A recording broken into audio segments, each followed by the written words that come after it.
Renungan Pagi Bersama Allah di Waktu Fajar oleh Ellen G. White, 14 April 2022. Mari kita berdoa. Bapa kami yang di sorga, Allah pencipta langit dan bumi, laut dan segala isinya, Allah yang maha besar, maha kuasa, satu-satunya Allah yang benar, yang kami sembah selalu melalui anak-Mu yang tunggal, Yesus Kristus. Terpujilah Yesus, anak Allah yang maha tinggi, yang adalah anak domba yang menghapus dosa dunia ini. Pada pagi hari ini kami bersyukur boleh bangun dan berbakti, dan sebagaimana membaca dan mendengarkan nasihat firman-Mu, kiranya ini menjadi pembaharuan bagi masing-masing kami. Beserta kami sepanjang perbaktian ini, kehendak-Mu yang jadi, ampun kami akan dosa dan salah, karena kami berdoa hanya dalam nama anak Allah yang tunggal, Yesus Kristus, yang adalah Tuhan dan Juru Selamat kami. Amin. Renungan hari ini akan dibacakan oleh Saudara Rio Ayorbaba. Kepada Saudara Rio, kami persilahkan. Terima kasih. Selamat pagi. Bacaan renungan pagi kita bersama Allah di waktu fajar, tanggal 14 April tahun 2022, berjudul Jagalah Lidahmu. Ayat ini terdapat di dalam Mazmur 34 ayat 14. Jagalah lidahmu terhadap yang jahat dan bibirmu terhadap ucapan-ucapan yang menipu. Dari semua karunia yang Allah karuniakan kepada manusia, tidak ada yang lebih berharga daripada karunia berbicara. Jika dikuduskan oleh Roh Kudus, itu merupakan kuasa untuk kebaikan. Dengan lidah kita meyakinkan dan membujuk. Dengannya kita menaikkan doa dan memuji Allah. Dan dengan lidah kita membawakan berbagai pemikiran tentang kasih penebus. Testimonis Jilid 6 halaman 336. Semua percakapan dan pikiran yang tidak pantas harus dihindarkan oleh orang yang mau memperhatikan dengan jelas kebenaran rohani. Alfa dan Omega Jilid 5 halaman 323. Siapa yang tidak mencintai kehidupan dan menginginkan hari indah, namun betapa sedikit yang mematuhi persyaratan, menahan lidah dari kejahatan dan bibir dari mengucapkan tipu daya. Sedikit yang bersedia mengikuti teladan kelembutan dan kerendahan hati juru selamat.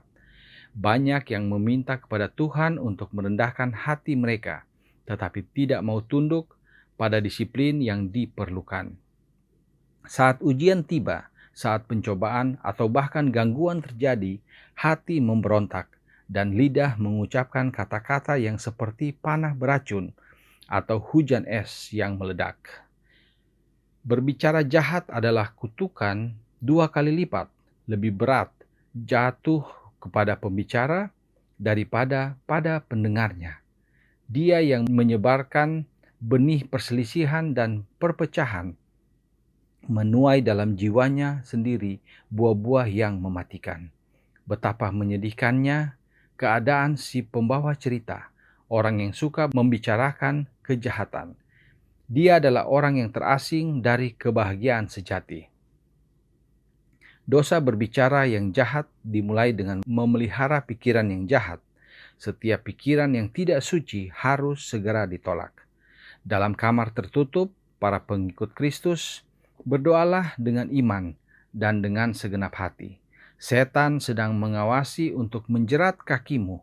Engkau harus mendapat bantuan dari atas jika engkau ingin melarikan diri dari perangkapnya. Testimonis Jilid 5 halaman 176 dan 177. Terima kasih.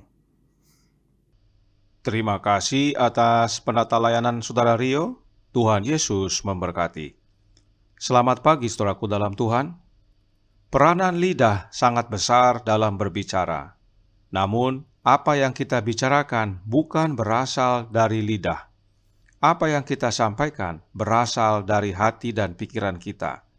Itu sebabnya Roh Nubuat menasihatkan dalam Menjadi Putra dan Putri Allah halaman 186 paragraf 1 yang berkata, bila mana hati disucikan dan dihaluskan dan dipantaskan untuk kediaman Roh Suci, maka lidah pun akan disucikan untuk kemuliaan Allah.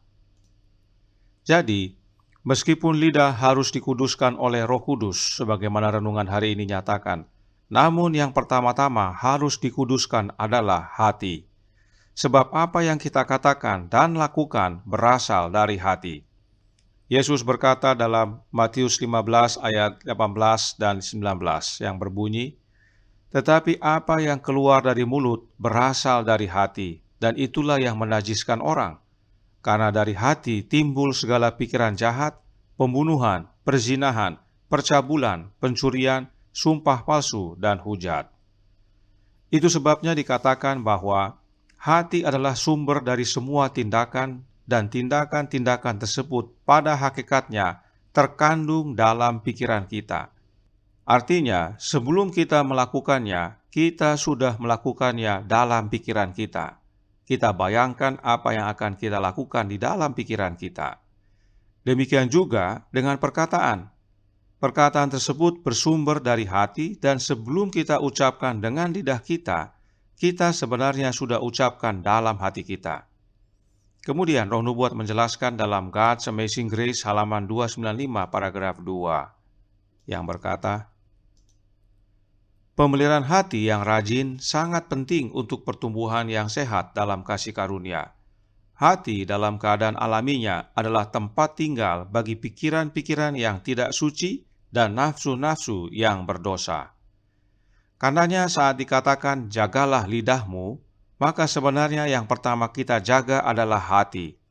Sebab semua yang jahat bersumber dari hati kita, dan itulah yang keluar dari mulut kita. Jadi, antara hati dan lidah sangat erat hubungannya.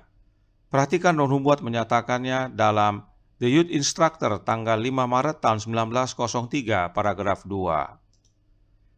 Terlalu sering kata-kata jengkel dan tidak sabar diucapkan, kata-kata yang membangkitkan nafsu terburuk dari hati manusia. Orang-orang seperti itu membutuhkan kehadiran Kristus yang terus-menerus di dalam jiwa. Kata-kata jengkel dan tidak sabar, kata-kata yang membangkitkan nafsu, berasal dari hati kita. Inilah hubungannya hati dengan lidah. Segala sesuatu yang lidah katakan berasal dari hati. Apakah masih ada harapan untuk kita? Oh, masih ada. Asal kita izinkan Kristus hadir dalam hidup kita terus-menerus. Roh Nubuat menyatakan dalam God's Amazing Grace halaman 295 paragraf 2. Ketika ditundukkan kepada Kristus, itu, yaitu hati, harus dibersihkan oleh roh dari segala kekotoran. Hal ini tidak dapat dilakukan tanpa persetujuan individu. Hati kita meski kotor, masih dapat dibersihkan asal kita tunduk kepada kuasa Kristus. Maka oleh roh hati kita dibersihkan. Tetapi dengan syarat, kita izinkan roh tersebut bekerja dalam hati kita. Nah, rohnya siapa yang dimaksudkan? Rohnya Yesus tentunya. Sebab Yesus hadir dalam hidup kita oleh kehadiran rohnya yang disebut Roh Kristus. Mengapa harus Roh Kristus? Karena God's Amazing Grace halaman 295 paragraf 3 berkata, "Hanya dengan kekuatannya mereka dapat menjaga perkataan dan tindakan." Nya di sini adalah Yesus.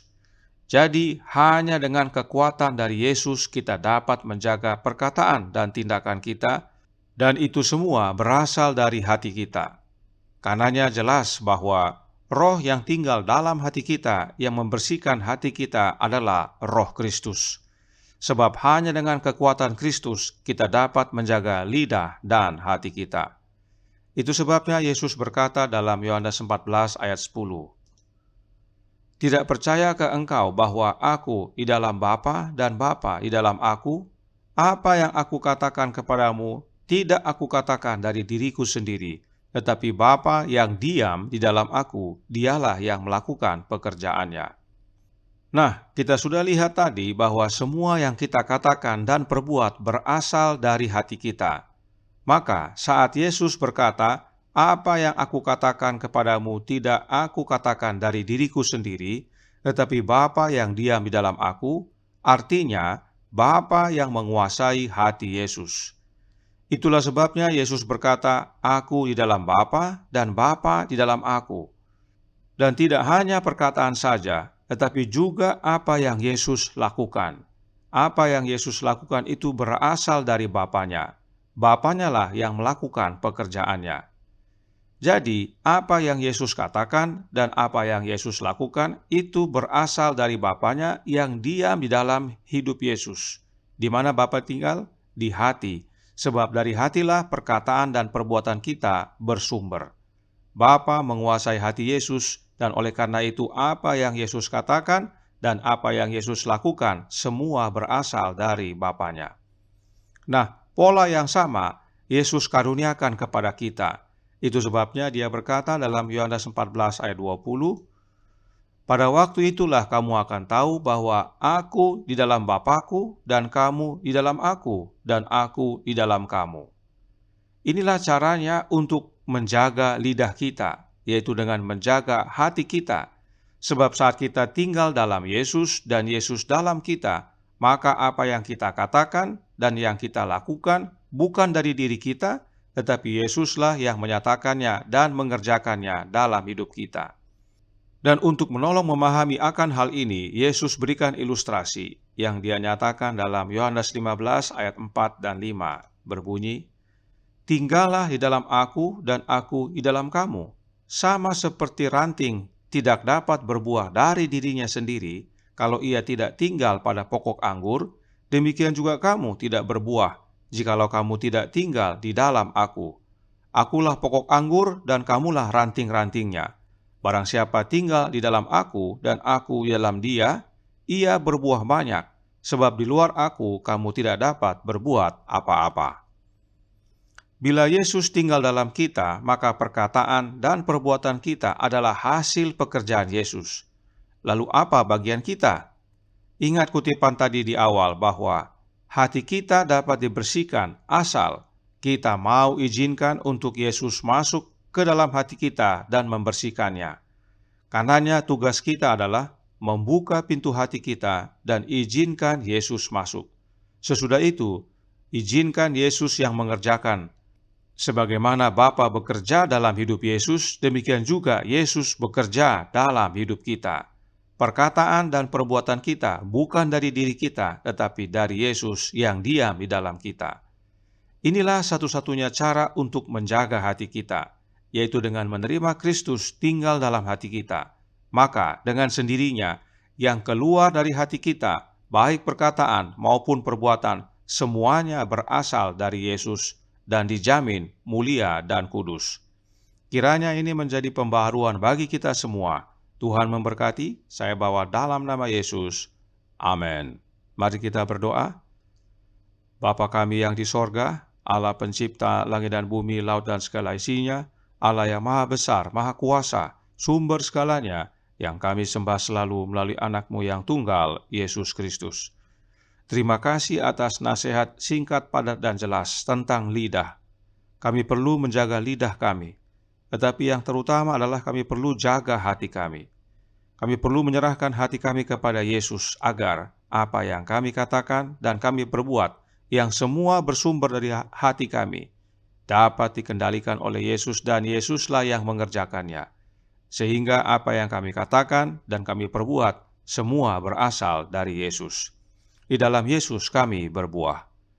Kiranya ini menjadi sukacita dan karenanya tolong kami ya Bapa. Curahkan roh anak-Mu dalam hati ini.